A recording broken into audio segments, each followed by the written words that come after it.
الحمد لله رب العالمين والصلاة والسلام على رسول الله صلی اللہ علیہ وسلم۔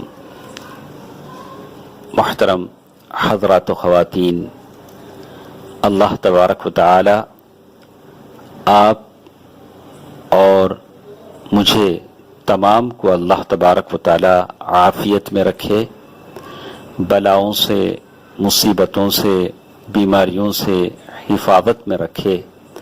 اللہ تبارک و تعالی ساری امت مسلمہ پر رحم فرمائے۔ اللہ تبارک و تعالی کا فضل و کرم ہے کہ ہمارے ان درسوں میں ہم سن رہے ہیں دلوں کے اعمال۔ اس میں سب سے پہلی چیز جس کا ذکر ہم سن رہے ہیں اخلاص۔ آج کی اس درس میں ہم یہ جاننے کی کوشش کریں گے کہ اللہ کی کتاب قرآن اور سنت رسول صلی اللہ علیہ وسلم، ان دونوں چیزوں میں اخلاص کا ذکر کیسے بیان کیا گیا ہے۔ اللہ تبارک و تعالی نے قرآن مجید میں اخلاص کئی جگہ بیان فرمایا۔ سورۃ غافر آیت نمبر 65، جس میں اللہ نے کہا فَادْعُوهُ مُخْلِصِينَ لَهُ الدِّينَ۔ اس سے پہلے جو آیت ہے اسی سے ملا جلا وہ کلمہ ہے جس میں کہا کہ وہ زندہ ہے، وہ اللہ زندہ ہے جس کے سوا کوئی معبود نہیں، پس تم خالص اسی کی عبادت کرتے ہوئے اسے پکارو۔ فَادْعُوهُ مُخْلِصِينَ لَهُ الدِّينَ، پس تم خالص اسی کی عبادت کرتے ہوئے اسے پکارو۔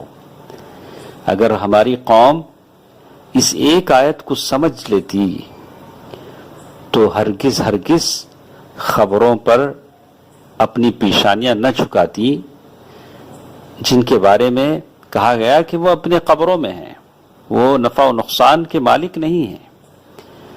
اور اس اللہ کو جو کہہ رہا ہے فَادْعُوهُ مُخْلِصِينَ لَهُ الدِّينَ، کہ وہ اللہ زندہ ہے جس کو پکارنے کے لیے تم سے کہا جا رہا ہے، جس کے سوا کوئی معبود، سچا معبود نہیں ہے، تم خالص اسی کی عبادت کرتے ہوئے اسے پکارو۔ وہی اخلاص کو اپنانے کا حکم دیا گیا۔ اور کبھی اللہ تبارک و تعالی دوسری آیتوں میں کہتے ہیں، سورۃ الزمر آیت نمبر 2 اور 3، فَاعْبُدِ اللَّهَ مُخْلِصًا لَهُ الدِّينَ أَلَا لِلَّهِ الدِّينُ الْخَالِصُ، أَلَا لِلَّهِ الدِّينُ الْخَالِصُ۔ اللہ تبارک و تعالی سورۃ الزمر آیت نمبر 2 اور 3 میں کہتے ہیں، اور آیت کا آغاز ایسے ہوتا ہے، إِنَّا أَنزَلْنَا إِلَيْكَ الْكِتَابَ بِالْحَقِّ فَاعْبُدِ اللَّهَ مُخْلِصًا لَهُ الدِّينَ، یقیناً ہم نے اس کتاب کو آپ کی طرف حق کے ساتھ نازل فرمایا ہے، بس آپ اللہ ہی کی عبادت کریں اسی کے لیے دین کو خالص کرتے ہوئے۔ الا للہ الدین الخالص، پھر اللہ تعالیٰ نے آگے چل کر کہا خبردار اللہ تعالیٰ ہی کے لیے خالص عبادت کرنا ہے۔ اللہ تبارک و تعالیٰ کی عبادت میں کسی کی شراکت داری نہیں چلتی، یہی اخلاص کو اپنانے کا حکم دیا گیا ہے۔ اور کبھی اللہ تبارک و تعالیٰ نے سورۃ البینہ میں اس بات کی خبر دیا کہ اللہ تبارک و تعالیٰ نے اپنے بندوں کو اسی کا حکم دیا ہے، جیسے سورۃ البینہ آیت نمبر 5 میں اللہ نے کہا وَمَا أُمِرُوا إِلَّا لِيَعْبُدُوا اللَّهَ مُخْلِصِينَ لَهُ الدِّينَ، انہیں اس کے سوا کوئی حکم نہیں دیا گیا کہ صرف اللہ ہی کی عبادت کریں، اسی کے لیے دین کو خالص رکھیں۔ اسی کا انہیں حکم دیا گیا ہے، جس سے اللہ کے کچھ بندے اللہ کے اس حکم سے ہٹے ہوئے ہیں، جبکہ اللہ تبارک و تعالیٰ سورۃ البینہ میں کہتے ہیں انہیں اس کے سوا کوئی حکم نہیں دیا گیا ہے کہ صرف اللہ ہی کی عبادت کریں اور اسی کے لیے دین کو خالص کریں۔ اور کبھی اللہ تبارک و تعالیٰ بتاتے ہیں کہ اللہ کی یہ سجی سجائی جنت جس کے بارے میں کہا وَأُزْلِفَتِ الْجَنَّةُ لِلْمُتَّقِينَ، اور یہ جنت جو متقیوں کے قریب کی گئی، اللہ تبارک و تعالیٰ نے اس کو بنایا، اور اللہ جب بنایا ہے تو ایسے بنایا عالی شان جنت، اور اللہ کے نبی صلی اللہ علیہ وسلم فرمایا کہ اللہ سے جنت مانگو تو جنت الفردوس مانگو۔ اس جنت کا ذکر بھی جب کیا تو کہا الا عباد اللہ المخلصین اولئک لهم رزق معلوم فواکہ وهم مکرمون فی جنات النعیم، سورۃ الصافات آیت نمبر 40 سے 40/3 تک کہا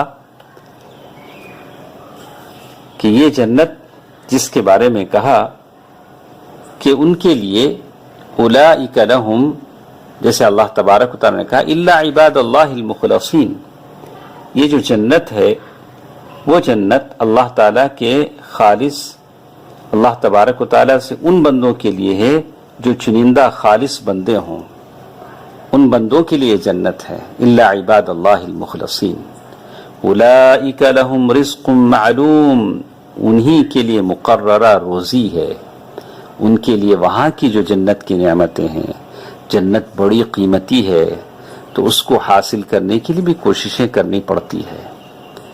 تو کہا اولئک لہم رزق معلوم فواکہ وہم مکرمون، اور یہ جو جنت ہے وہاں ہر طرح کے میوے ہیں، اور وہ باعزت و اکرام ہوں گے، نعمتوں والی جنت میں ہوں گے، فی جنات النعیم۔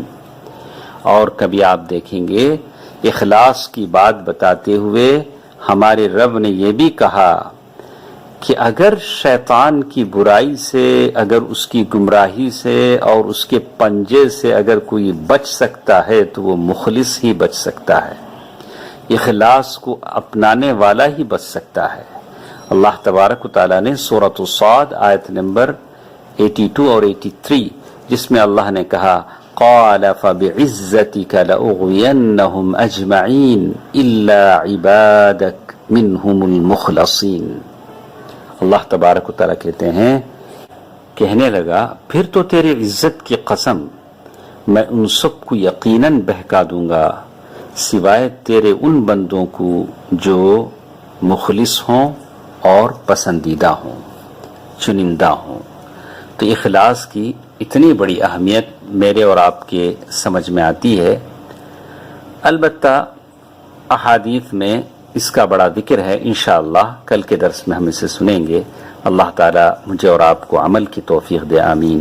والسلام علیکم ورحمۃ اللہ وبرکاتہ۔